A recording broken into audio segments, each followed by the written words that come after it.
Assalamualaikum warahmatullahi wabarakatuh. Selamat pagi, salam sejahtera dan salam sehat untuk kita semua. Perkenalkan, nama saya Hudinoto Eko Yudiarto, salah satu dosen Prodi Keperawatan Tegal, program Diploma 3 Poltekkes Kemenkes Semarang.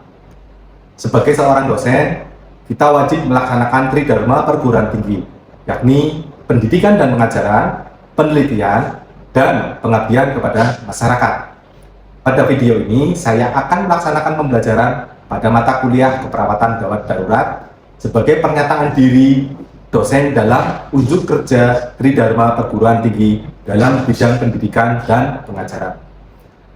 Mata kuliah keperawatan gawat darurat merupakan mata kuliah wajib program Diploma D3 Keperawatan yang dilaksanakan pada semester 4 yang memiliki bobot 2 SKS dengan kode mata kuliah WAT 5.31.24. Mata kuliah disampaikan dalam pembelajaran tatap muka Entered Learning menggunakan metode pembelajaran Discovery Learning yang mencakup DIA atau Delivery Interaction dan Assessment.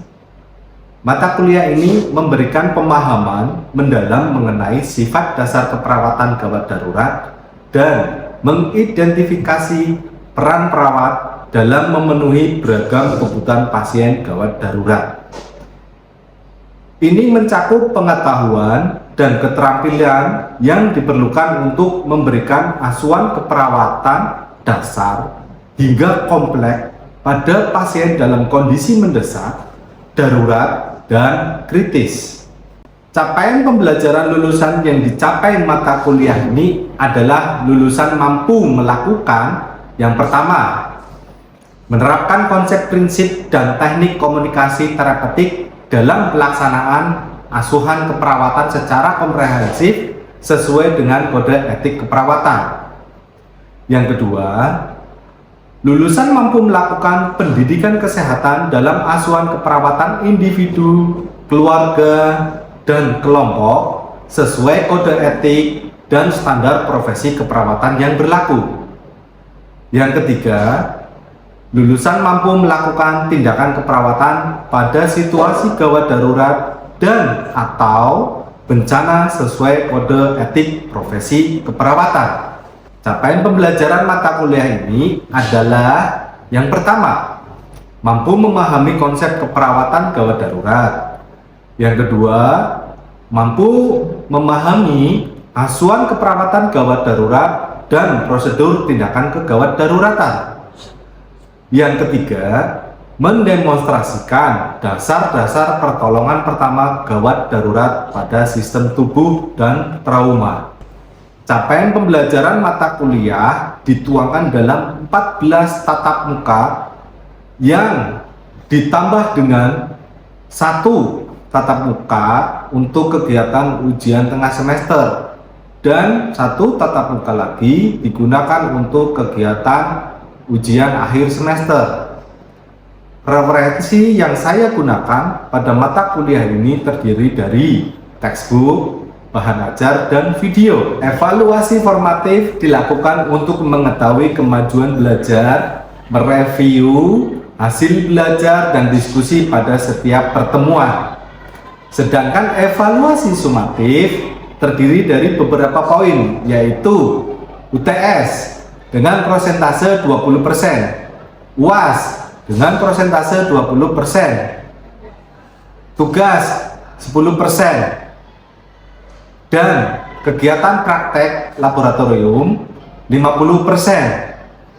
Berikut adalah contoh video pembelajaran yang dilakukan dalam perkuliahan di dalam kelas. Assalamualaikum warahmatullahi wabarakatuh.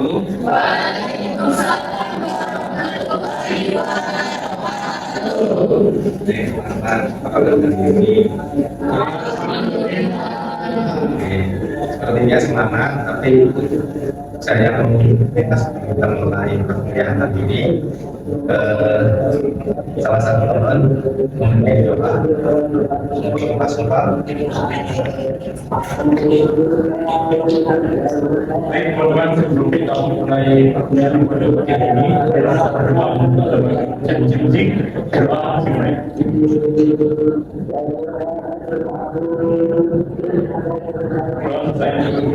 Terima kasih Pak Sofal. Semoga pertemuan hari ini memberikan kemudahan dan tentunya banyak ilmu yang kita dapat dan teman-teman bisa langsung praktekkan nanti pada kemudahan kita belajar kepada Al-Quran. Dan salah satunya pasti terkait tentang prakteknya bagaimana teman-teman bisa melakukan kebiasaannya. Baik, ada yang tidak. Baik, terima kasih. Saya sangat menghargai teman-teman semangatnya bisa hadir di setiap perkuliahan yang ada dan nanti bermanfaatnya. Baik, kita langsung saja mencoba sebelum masuk ke materi kali ini yaitu bantuan hidup dasar. Pertemuan sebelumnya kemarin kita membahas terkait tentang triase. Masih ingat kan? Kita coba mengingat kembali karena salah satunya nanti teman-teman juga harus bisa paham, mengerti dan bisa mengingat pasien yang akan masuk dalam kriteria ya, di triase. Baik, ada beberapa label di dalam triase. Bagus. Yang pertama, warna apa? Merah itu dengan kondisi pasien seperti apa? Nah, salah satunya yaitu dengan masalah henti nafas, hilang kesadaran, kemudian henti. Oke, kemudian yang warna kuning berarti pasien dengan gambar tidak. Ya, salah satu contohnya fraktur, terus luka bakar. Oke, sekarang yang ketiga yaitu warna hijau, contohnya luka ringan. Oke, bagus sekali. Saya mau sambil juga siapa ya? Jangan menutup. Bapak lihat saya banyak pertanyaan. Nanti kan coba sudah sekarang perempuan. Jangan rasa pertanyaan itu. Nah, tadi warna hijau, orang hijau. Pasien contohnya. Dari sini. Kalau kita cek hijau. Terus ya. Terima kasih. Masih ingat yang materi yang kemarin yang sudah kita bahas, yang sudah kita bahas. Baik, sekarang kita akan membahas materi tentang bantuan hidup dasar. Jadi kita akan belajar secara singkat terkait sama bantuan hidup dasar. Kemudian kita akan mempraktekannya. Baik, kita mulai. Nah, ini tujuan fungsionalnya itu bisa mengetahui, mengidentifikasi dan melakukan bantuan hidup dasar. Kemudian teman-teman juga nanti setelah ini ada tujuan fungsional khusus ya, setelah mengikuti perkuliahan nanti diharapkan teman-teman bisa untuk ya mengetahui tentang DHD, kemudian memahami prosedur dan penerapannya, kemudian melakukan DHD. Oke, kita lanjut langsung ke materi DHD. Bantuan hidup dasar itu adalah awal dalam penyelamatan nyawa pasien setelah terjadi henti jantung dan henti nafas oleh Kramer et al. Tahun 2015. Lanjut, tujuannya ada dua tujuan. Yang pertama, mencegah berhentinya sirkulasi atau berhentinya pernapasan. Karena tadi masalah utamanya adalah henti jantung atau henti nafas. Jadi tidak tujuannya itu agar kembali lagi nafasnya, agar kembali lagi detak jantungnya. Oke, kita lanjut tujuannya kedua yaitu memberikan bantuan eksternal terhadap sirkulasi dan ventilasi untuk kesehatan nyawa pasien. Jadi jelas ya, BPD adalah bantuan eksternal. Diingat, jadi kita dari kita untuk membantu pasien. Bagaimana sih sirkulasi dan ventilasinya itu kembali lagi. Jadi ada pasien yang di jantung dan napas nanti dilakukan detak jantungnya kembali, napasnya kembali normal. Oke, kita lanjut berikutnya. Tujuan bantuan berdasar menurut AHA 2025 ada yaitu pertama mengurangi mobilitas dan kematian dengan mengurangi penderitaan dari pasiennya, ya. Kemudian mencegah penyakit lebih lanjut atau ada cedera. Yang ketiga mendorong pemulihan.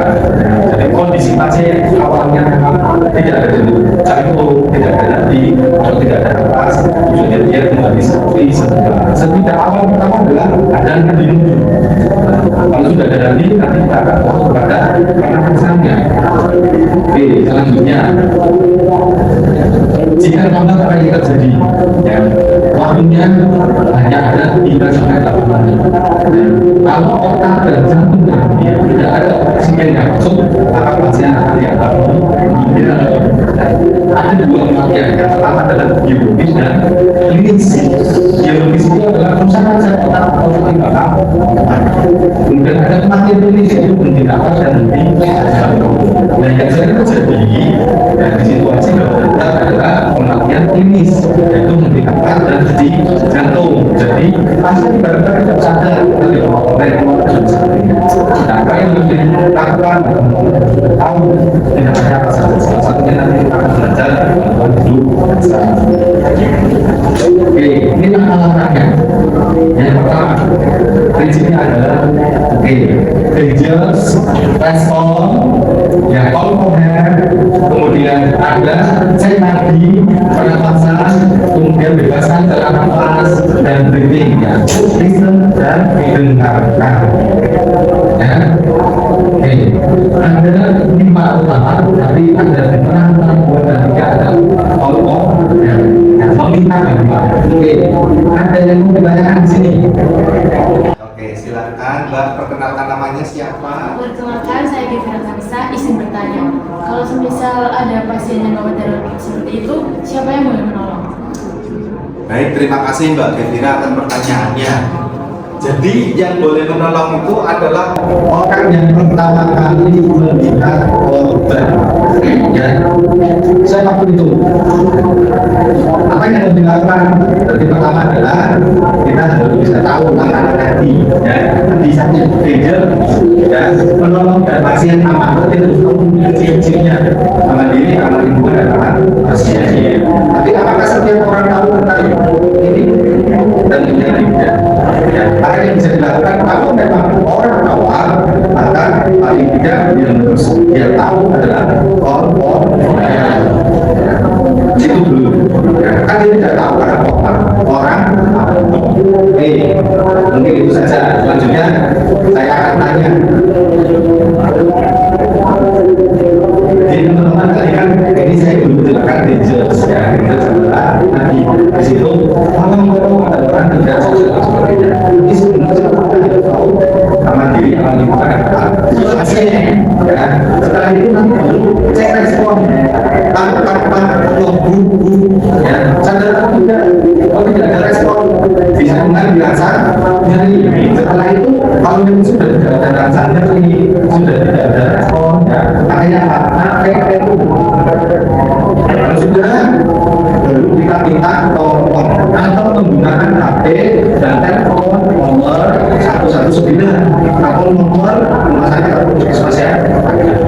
Oke, kalau sudah setelah itu apa yang kita lakukan?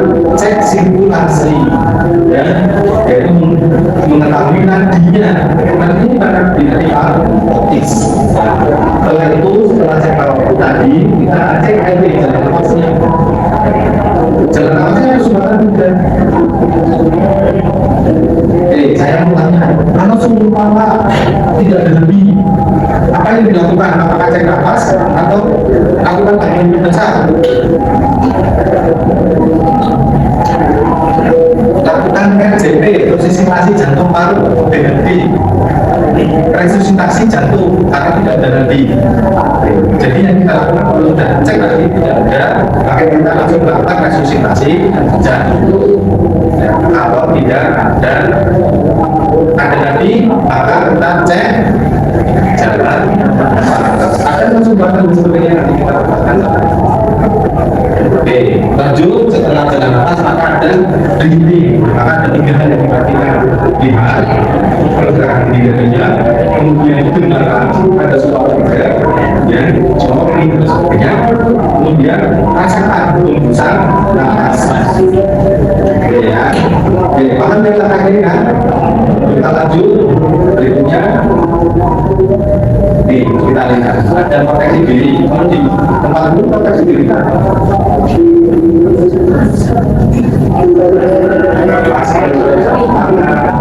Kalau di rumah sakit jelas itu juga harus. Oke, alihkan dengan pasien jangan menjadi korban berikutnya. Oke, lanjut. Cek respon tadi. Apa dulu kalau penanganannya baru. Oke, lanjut lagi kita melihat judulnya.